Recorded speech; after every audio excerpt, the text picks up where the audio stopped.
Hi, my name is Gene Poschman, and welcome to Stories from the Hearth. These are stories that I'm putting together for my family and others who want to watch them. They're basically biographical about my family. They're mostly for my children.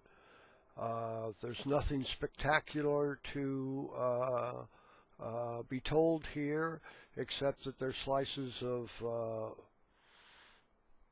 times out of my life and references for things that my family have done.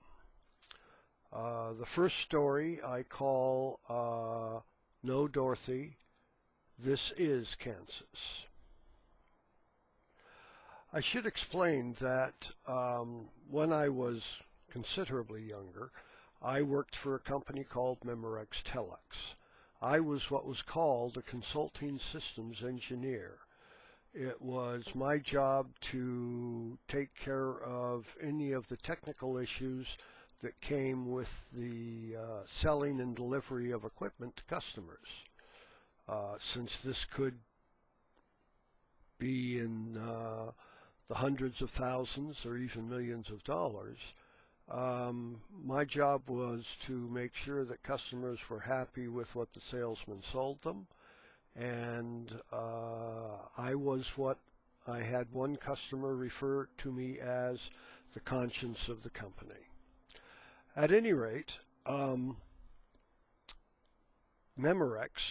was the company that I initially started working with, and they merged with Telex. And when they did so, there was a lot of cross-training to go and be done. And part of my job was to see that that training took place and to help move it along and make sure that salesmen and technical people got the necessary training of new products. To that degree, I was set up to take a trip to Tulsa, Oklahoma. Now, I need to tell you that one of the things that you need to be aware about me is I don't fly. I did fly, but I don't fly anymore. And so for me to get from Oakland, California, to Tulsa, Oklahoma, I had to either drive or take a train because I wasn't going to fly. And as it turned out, I did indeed take the train. Now there's a unique situation with regards to trains and Oklahoma. While you can travel just about anywhere in this country and get there by train, one of the exceptions is the state of Oklahoma. For those of you who are history buffs, you may be aware that when large populations of indigenous people or Indians were moved to the state of Oklahoma, one of the arrangements was that the Great Iron Horse would not be traveling through that area. Today, if there are tracks in Oklahoma, I'm unaware of it, but at that particular time, at least, you could not get from Oakland, California to Tulsa, Oklahoma via train. Somewhere you had to disembark and get on to another form of transportation. Amtrak, who basically handled all the passenger trains in the country,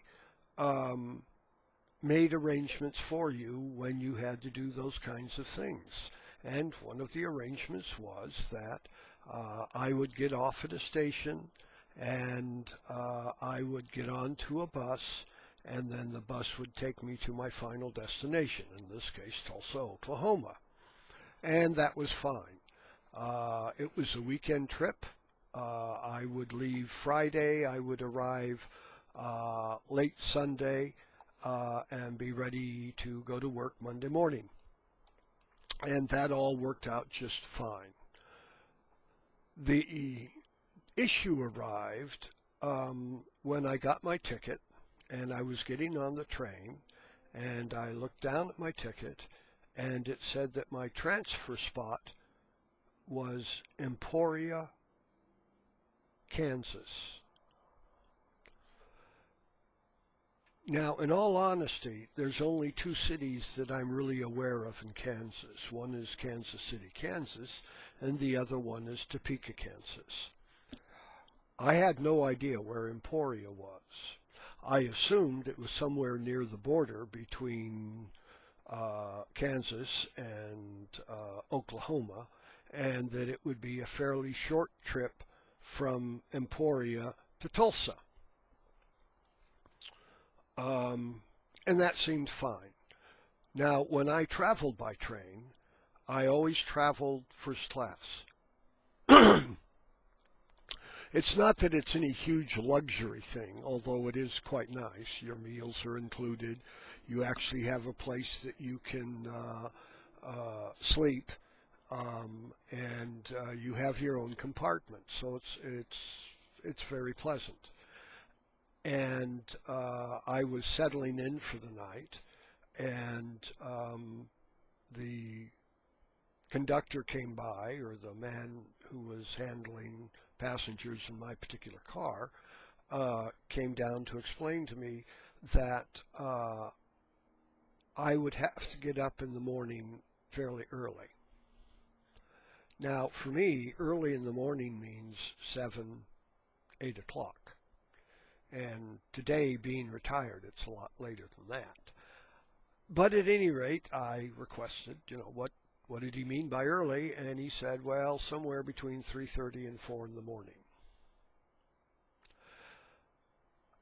Now, I wasn't thrilled at the idea, but I figured, well, I'd get off the train and then I'd get onto a bus and I would go to sleep on the bus, and then the bus would take me to Tulsa and I'd get to my room and I could go to bed and I would have plenty of sleep by the time I got up the next morning. So I was fine with that.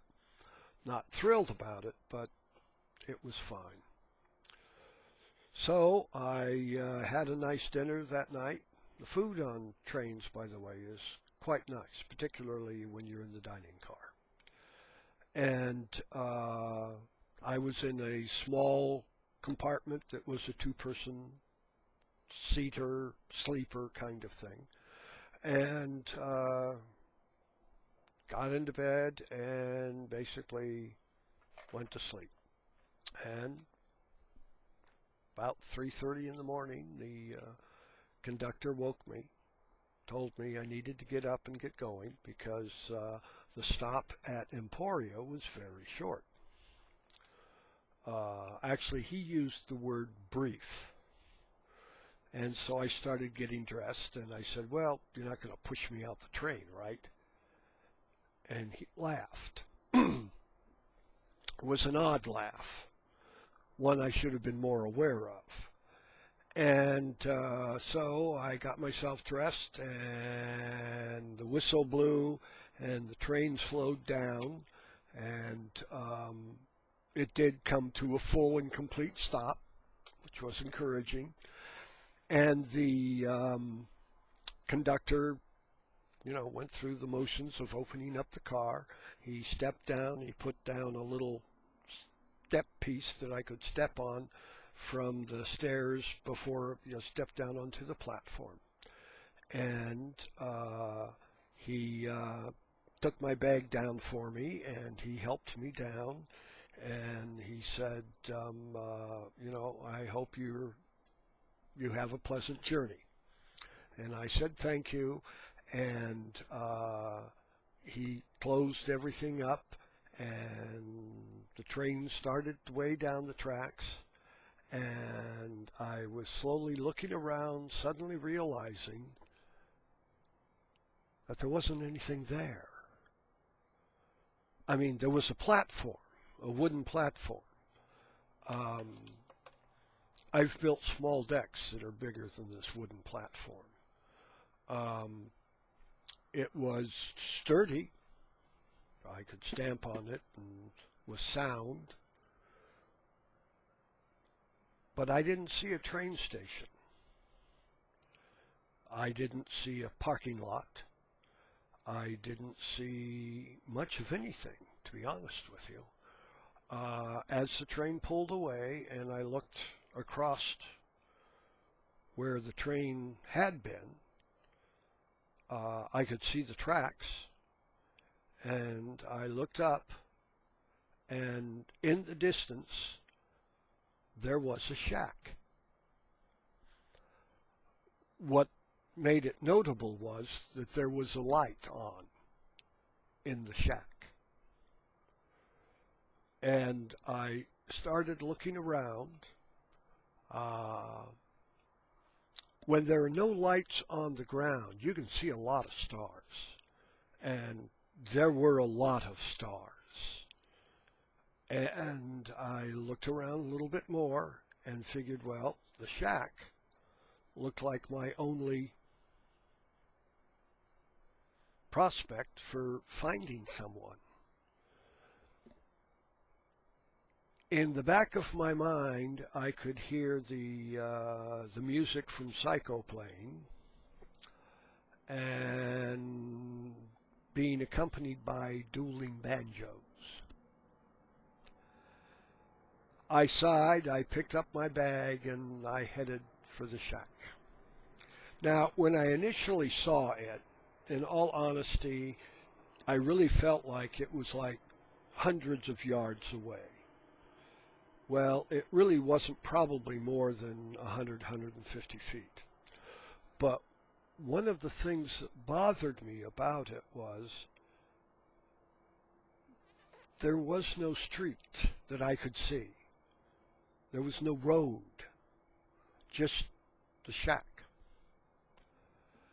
And I was more concerned about the fact that I had a bus to catch. So I was rather hoping that I would find someone here who could at least give me some idea of how to get to the bus, or did I just wait on the platform and the bus would come by, or what was the deal? And so I finally arrived at the shack, and I was stepping up to it.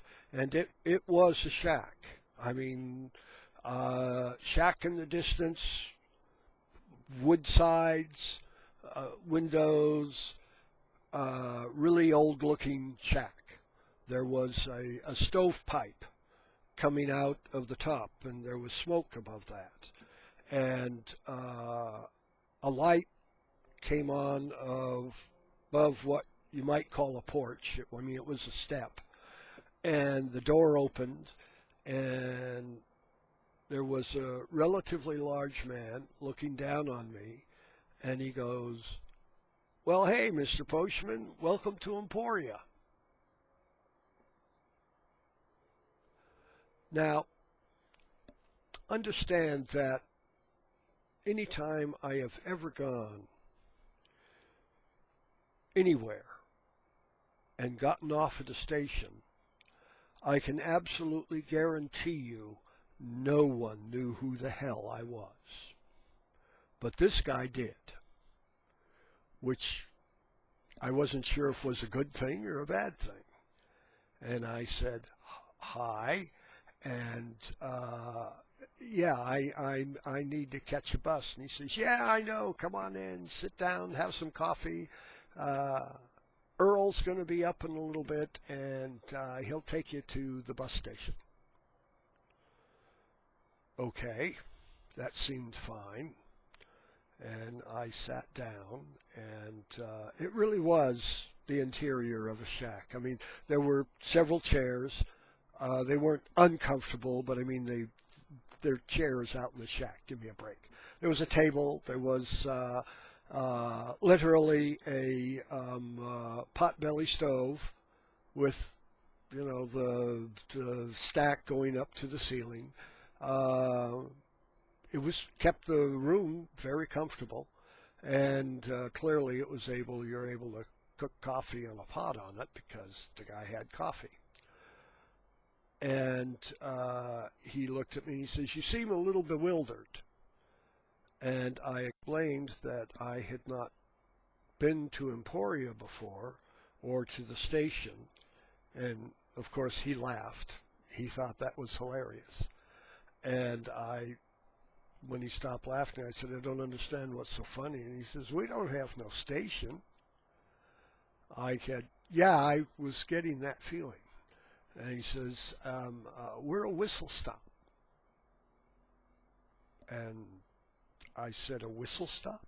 He says, oh, yeah. He says, there's a post there by the tracks, and if they're delivering packages or something that they can just hang in a bag, they'll just, hang it on the hook and blow the whistle, let us know to come pick it up. He said, but nobody stops here. I mean, the train does if somebody, pulls the thing or says they want to get off or whatever, and occasionally people will get on here. But, we have to make arrangements and blow the whistle to let them know that they have to stop. The whistle occurs much earlier down the road when they're approaching Emporia. Says otherwise they don't stop. I said, well, the lady at Amtrak said it was the best way for me to get to Tulsa.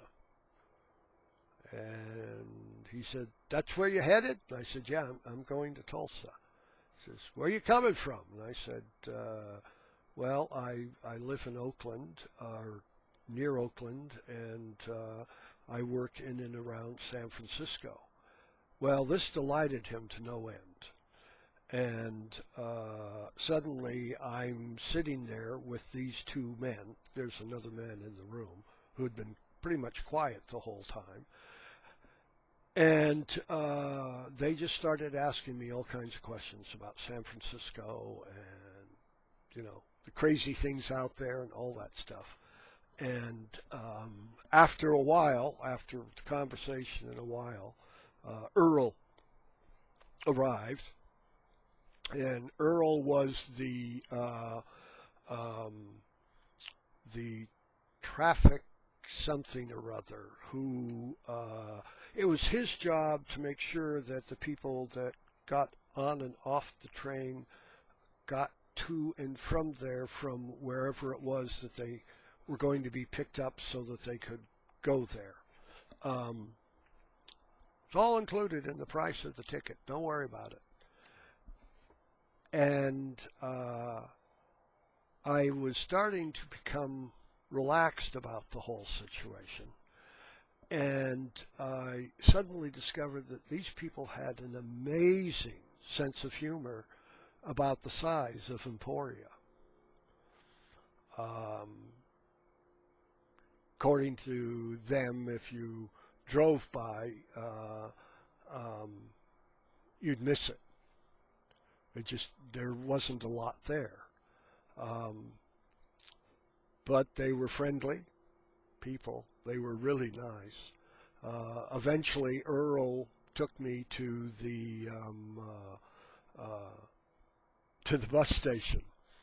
Now, the bus station was a stop outside a corner drugstore. And this was literally a corner drugstore out of the 1940s, 50s. It was a small store. It was a combination five and dime and diner, had stools and stuff. And when we arrived, and there was a sign, and the sign said that it wasn't going to be open until 6. And this was now about 5. And I thought, God, we're going to have to wait here for an hour. And Earl and the other two guys who came along, by the way, as they brought me here, went up, knocked on the door, and the door opened, and the diner was full. There must have been 20 people in that diner. And I discovered that I was a celebrity. I was the man who got off at Emporia, because nobody in anybody's recollection who didn't live there ever got off at Emporia. And so until the bus came, I was fed. I talked with a lot of people about a lot of stuff. They were very friendly. You're in Kansas, and I'm sure that politically Kansas has a tendency to be a conservative state. These people didn't care about my politics. They didn't care about anything other than the fact that I was a young man who had gotten off the train at Emporia. To this day, I'll swear there must be a plaque somewhere that says Gene Poschman got off here. I doubt that. But they were really, really great people. And they made me feel welcome, and they made me comfortable while I was waiting, at least initially, in what was a rather strange situation. The irony is that my story really doesn't end here. I mean, the bus came, and I said goodbye to people. Unfortunately, I don't remember their names. I never got in touch, but none of them really expected me to. They were just thrilled at the fact that for a very brief time, a stranger came to Emporia, and I was an excuse for them to have a minor celebration, and it was terrific. So I got on the bus, and the bus drove along, and in the early morning hours, we drove through a lot of Kansas, along the border of Oklahoma. I kept wondering, when do we cross over into Oklahoma? I mean, there were lots of places he could, but he just kept going through Kansas. Now, there are a couple of things about Kansas that you should know. There's a reason that the opening to The Wizard of Oz is in black and white. And that's because Kansas is in black and white. Now, granted, it was very early in the morning, and it's not a negative, it's just, it was what it was. And I thought how amazing those people were to be so incredibly nice. And sometimes I felt like their life was probably a little on the bleak side. But at any rate, we got to Kansas City, Kansas.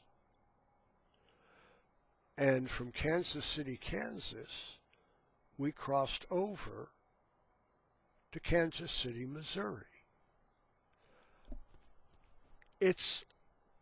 They're two very different cities. It's incredible.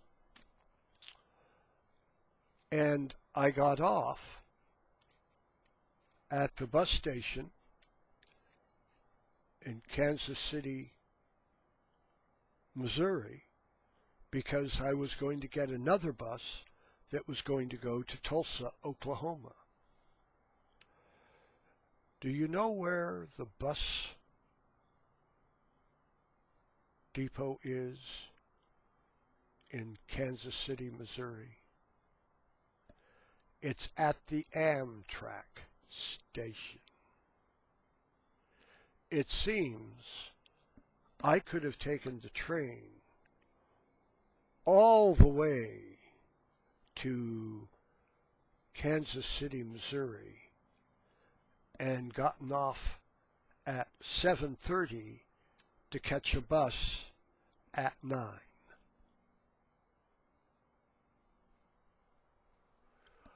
I'm not sure quite how Amtrak gave me this unique experience. Maybe it was part of a package. I don't know. It doesn't really matter. Unfortunately, I never went back to through Emporia. I did have to go to Tulsa a couple more times, and I took the train to Kansas City, Missouri. Sometimes I wondered if I shouldn't have gotten off in Emporia anyway. Maybe I should have. But I think being a celebrity for a little bit there was enough. So that was my experience in traveling to Tulsa from Oakland, California, through Emporia, Kansas, a very small, very warm, very strange little town.